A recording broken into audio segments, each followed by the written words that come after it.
रहे हैं city India news channel हक की आवाज। पैराडाइज फंक्शन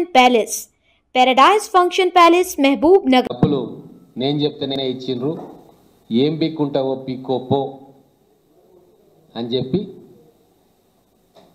పత్రికాముఖంగా ఎన్నోసార్లు చెప్పిండు. మరి ఈరోజు విచారణ నిమిత్తం ఏసీబీ వాళ్ళు పిలిస్తే వెళ్తూ నా ఎంబడ ఒక లాయర్ కూడా కావాలి, లాయర్ లేకుంటే నేను పోను అని చెప్పి మళ్ళా వెనక్కి వెళ్ళిపోయాడు. అయ్యా నువ్వే ఒక సూపర్ స్టార్ అని చెప్పినావు కదా, కేసీఆర్ అసెంబ్లీకి రావట్లేదు, ఎందుకు రావట్లేదు అంటే నేనే చాలు మీకు, నేను మా బావ సరిపోతుంది, దాన్ని కేసీఆర్ ఎందుకు అని చెప్పి గొప్పలు చెప్పుకున్నావు కదా. మరి అసెంబ్లీలోనే పార్టీని వంట చేతితో నువ్వు నడపగలిగే సామర్థ్యం నీకు ఉంది అని చెప్పినోడివి. లొట్టపీస్ కేసు ఏమీ లేదు, దాంట్లో అంతా పద్ధతి ప్రకారం జరిగింది అని చెప్పినోనివి. ఎందుకు నీకు లాయర్ కావాల్సి వచ్చింది? ఇప్పుడు నువ్వు సూపర్ స్టార్వి, మరి నీకు ఒక సపోర్టింగ్ స్టార్, సైడ్ స్టార్ కావాలనా? ఎందుకు అవసరం వచ్చింది లాయర్? అయినా చట్టం ప్రకారం అరెస్ట్ అయిన వాళ్ళ ఇంటరాగేషన్కు లాయర్ ఉండడం మ్యాండేటరీ. కానీ అక్యూజ్డ్గా ఇంటరాగేషన్కు పిలిచినప్పుడు లాయర్ను పెట్టుకోవడం అనేది మ్యాండేటరీ కాదు. అది జ్యుడిషియల్ ఇంటర్వెన్షన్ మీద లేదా ఇంటరాగేషన్ అథారిటీ డిస్క్రిషన్ మీద ఉంటుంది. ఎట్టి పరిస్థితుల్లో మ్యాండేటరీ కాదు. ఈ సంగతి మరి మంత్రిగా పనిచేసిన నీకు తెలియదా? ఎందుకు ఈ డ్రామాలన్నీ చేస్తూ ఉన్నారు కేటీఆర్ గారు?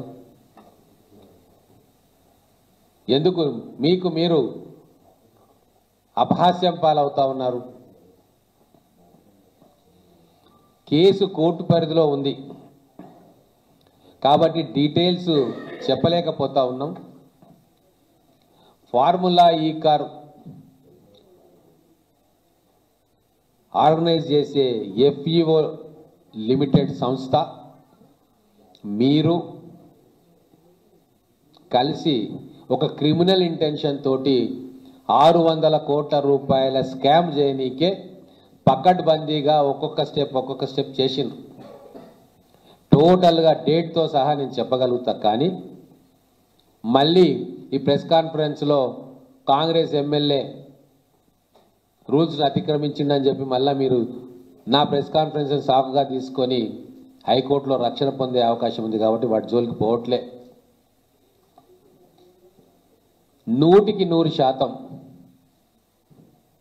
పక్కా క్రిమినల్ ఇంటెన్షన్ తోటి చేసిన పని. క్యాబినెట్ అప్రూవల్ లేదు, కొన్ని దాంట్లో సీఎం అప్రూవల్ ఉండాలి, అది లేదు. హెచ్ఎండిఏకు 10 కోట్ల మించి డబ్బులు ఇచ్చే అధికారం లేదు. అయినా సరే అంతకు మించిన డబ్బు ఆర్బీఐ గైడ్ లైన్స్ను అతిక్రమించి విదేశాలకు పోయింది. ఆర్బీఐ రూల్స్కు గ్రాస్ వైలేషన్.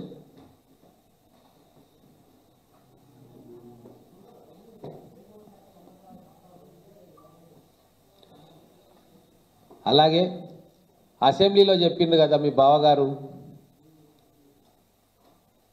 విచారణ చేసుకోపో అని చెప్పిండు. మరి ఇప్పుడు విచారణ జరుగుతూ ఉంది.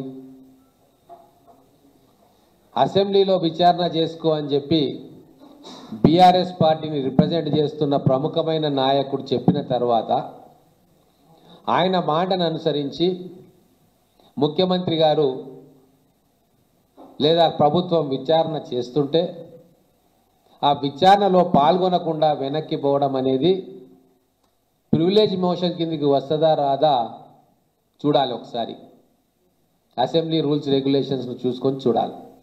ఎందుకంటే ఒక పార్టీ తనకు తానుగా విచారణ చేయమని చెప్పి ప్రభుత్వం వాళ్ళ మాటలు విని విచారణకు ఆదేశించి విచారణ జరుగుతుంటే విచారణకు పోకుండా తప్పించుకుంటే మరి దాని మీద ఏమైనా చర్య తీసుకోవచ్చా?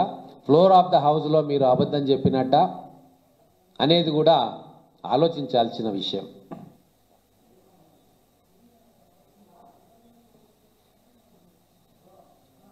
మొత్తం డేట్స్ సహా తీస్తే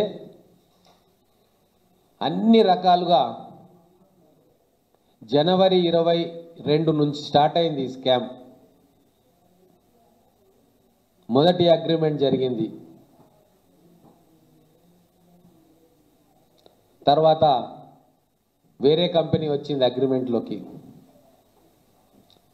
సీజన్ 9, 10, 11, 12 4 సీజన్లకు అగ్రిమెంట్ జరిగింది. ఒక్క సీజన్ జరిగింది, ప్రభుత్వం మీద భారం పడ్డది. స్పాన్సర్స్ వెనక్కు తప్పుకున్నారు, విచిత్రంగా తప్పుకున్నారు. అది కూడా 2-3 రోజుల వ్యవధితోటే. తర్వాత డబ్బులు చెల్లింపైనాయి, అయిపోయిన తర్వాత మళ్ళీ వెనక్కి వెళ్ళిపోయి గవర్నమెంట్ ముందుకు వచ్చి అగ్రిమెంట్ చేసుకుంది. మొత్తానికి 600 కోట్ల రూపాయల లావాదేవీలు జరగాలని చెప్పి నిర్ణయం తీసుకున్నారు. విత్డ్రా అయిన కంపెనీ ఏమో నాకు నష్టం జరుగుతుందని విత్డ్రా అవుతుంది, అదే సందర్భంలో కొద్ది రోజుల వ్యవధిలో ప్రభుత్వం ఎంటర్ అవుతుంది. అంటే ఆ నష్టం జరిగే కార్యక్రమానికి మీ అనుమతితోటి అగ్రిమెంట్లో నోట్ ఫైల్లో మీ సంతకంతో ప్రభుత్వం ఎంటర్ అయ్యి 600 కోట్లకు పూచీకత్తులాగా సంతకం పెడుతుంది. అంటే దీని మీద కూలంకషంగా విచారణ జరపాలనా వద్దా? ఏ ఏ పరిస్థితుల్లో మీరు ఆ నిర్ణయం తీసుకున్నారు అనేది తెలంగాణ ప్రజలకు తెలవాల్సిన అవసరం ఉందా లేదా? తెలపాల్సిన బాధ్యత మా ప్రజాప్రభుత్వానికి, ఇక్కడ ఉన్న పోలీస్ అధికారులకు ఉన్నదా లేదా? మరి అది అధికారం ఉన్నప్పుడు ఖచ్చితంగా పోలీసు వాళ్ళు వాళ్ళ విధి నిర్వహణ నిర్వహిస్తారు. కేవలం నీ ఇంటి మీద డ్రోన్ ఎగరేసినందుకు అప్పుడు ఎంపీగా ఉన్న రేవంత్ రెడ్డి గారిని తీసుకొచ్చి 9-10 రోజులు జైల్లో పెట్టినావు. ఆయన మీలాగా నాకు లాయర్ కావాలి, సపోర్టింగ్ యాక్టర్ కావాలి, నా పక్కన ఇంకెవరో కావాలని అడగలేదే. చట్టం తన పని తాను చేసుకుంటున్నందుకు కక్షపూరితంగా మీరు వ్యవహరిస్తున్నారని తెలిసి కూడా చట్టానికి లోబడి ఆయన జైలుకు పోయిండు. మీలాగా గేటు దాకా పోయి వెనక్కి పారిపోలే.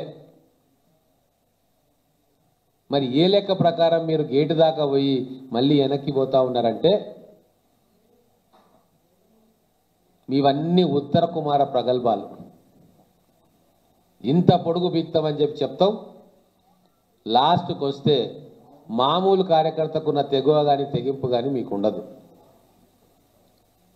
మీ సిరిసిల్ల నియోజకవర్గంలో జరిగిన 2000 ఎకరాల మీ చుట్టూ ఉండే మీ లెఫ్ట్ రైట్ సెంటర్లు చేసిన భూ కుంభకోణాలు ఒక్కొక్కటి బయటికి వస్తూ ఉన్నాయి.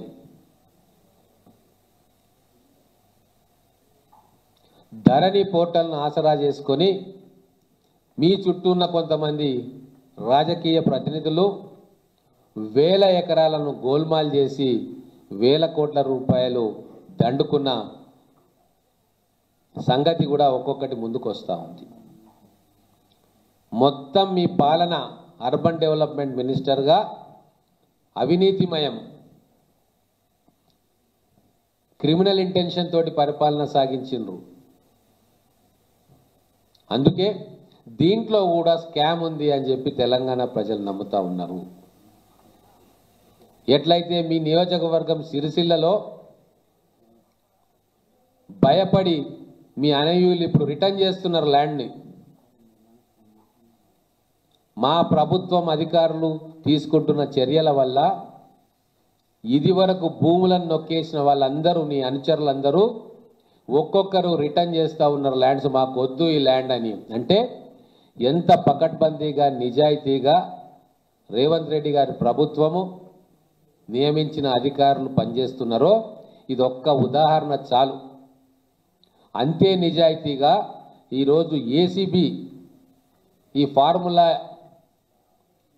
ఈ కార్ రేస్ విషయంలో కూడా అన్ని ఆధారాలను సేకరించి విచారణ చేపడతా ఉంది. మీరు చేసిన పని స్టేట్మెంట్ ఇవ్వనీకే మీకు లాయర్ సహాయం ఎందుకు మహాశయ? ఏమన్నా హైకోర్టు ఏమన్నా ఇన్స్ట్రక్షన్ ఇచ్చిందా లాయర్ను తీసుకొని పొమ్మని? ఎవరికీ లేని ప్రివిలేజ్ నీకు ఎందుకు ఉండాలి? ఈ రాష్ట్రంలో మీ పరిపాలనలో లక్షల మంది మీద కేసులు పెట్టిర్రు, ఎఫ్ఐఆర్లు నమోదైనాయి, విచారణకు పిలిపించిర్రు, స్టేట్మెంట్లు రికార్డ్ చేసుకున్నారు. మరి ఎవరైనా లాయర్లను తీసుకోవడానికి మీ పోలీసులు ఆ రోజు అనుమతించిండ్రా? మీరు ఆదేశించిండ్రా? మరి సామాన్యులకు ఆ రోజున్న రాజకీయ ప్రత్యర్థులకు లేని వెసులుబాటు ఈరోజు నీకు ఎందుకు కావాలి? ఎందుకు కోరుతున్నావు? నువ్వు ఎందుకు కోరుతున్నావు అంటే మానసికంగా నువ్వు తెలంగాణ ప్రజలతోటి లేవు. తెలంగాణ ఉద్యమంలో కూడా నువ్వు మొదలు రాలే. మొదలు వద్దు వద్దు అన్నోనివి. కేసీఆర్ గారు కేంద్ర మంత్రి కాగానే ఇక్కడ ఏమో ఉంది అని చెప్పి అప్పుడు దిగుమతి అయినోడివి. అప్పటి నుంచి డిసెంబర్ 3, 2023 దాకా నువ్వు పట్టం కట్టని రాకుమారుడిలాగానే మీ ఆలోచనలు, నీ వ్యవహారం ఉన్నది కాబట్టే ప్రతిపక్షంలో ఈరోజు నువ్వు ఇమడలేకపోతా ఉన్నావు, సామాన్యుడిలాగా బతకలేకపోతా ఉన్నావు. అందుకే నీకు ఇప్పుడు క్రచెస్ కావాలి. అసెంబ్లీలో రావాలంటే మీ బావతోడు కావాలి. ఎక్కడైనా బయటికి టూర్ కావాలంటే మీ ఎమ్మెల్యేలను చుట్టూ పెట్టుకొని పోవాలి. ఇప్పుడు ఇంటరాగేషన్కు పోవాలంటే కూడా నీకు ఒక లాయర్ కావాలి. అంటే ఏ రోజు కూడా నువ్వు స్వయం ప్రకాశితం కాదు. మీ రాజకీయ చరిత్ర ఇతరుల కష్టాల మీద, త్యాగాల మీద వాళ్ళని తొక్కుకుంటూ పైకి పోయిన చరిత్ర తప్ప నీకంటూ నువ్వు స్థానాన్ని సంపాదించుకున్న చరిత్ర కాదు. అది మీ ప్రవర్తనలో అణువణువు కనిపిస్తూ ఉంది. ఈరోజు నీ ప్రవర్తనతోటి అది పరాకాష్ఠకు చేరింది. కాబట్టి ఒక సహచర శాసనసభ్యుడిగా అడ్వైజ్ చేస్తూ ఉన్నా, మీరు నిజాయితీగా మీరు నమ్ముతా ఉన్నారు. మీరు చెప్పే బాటలు బట్టి ప్రజలు అట్లా అనుకుంటారు, అరే గంత గట్టిగా మాట్లాడుతున్నాడు, ఏం పీక్కుంటావో పీక్కో అన్నాడు, బరాబర్ డబ్బులు పంపించడం అన్నాడు, నాకేం సంబంధం, అధికారులకే బాధ్యత అన్నాడు, నిర్ణయం ఏం తీసుకుంటాము, గైడ్ లైన్స్, రూల్స్, పర్మిషన్స్ అధికారులు తీసుకుంటాను అన్నాడు కదా. మరి గదే పోయి చెప్పు, గదే పోయి ఇంటరాగేషన్ చేస్తున్నప్పుడు ఆఫీసర్ల దగ్గర స్టేట్మెంట్ రికార్డ్ చేయించుకొని రా. దానికి మళ్ళీ లాయర్ ఎందుకు నీకు? గిదే లాయర్లు ఢిల్లీలో కవిత వెంబడి పోయినరు, ఏమైంది?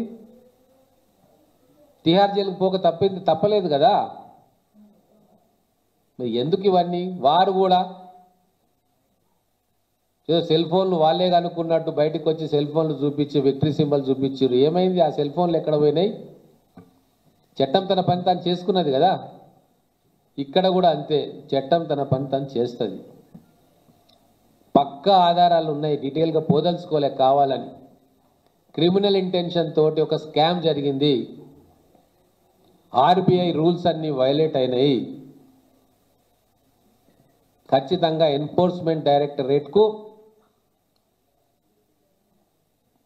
ఫుల్ ప్రూఫ్ కేసు తయారైంది. ఇది మీరు హుందాగా చట్టానికి లోబడి విచారణకు హాజరు కండి. ఒక సహచర ఎమ్మెల్యేగా నేను చెప్పే హితవు ఇది.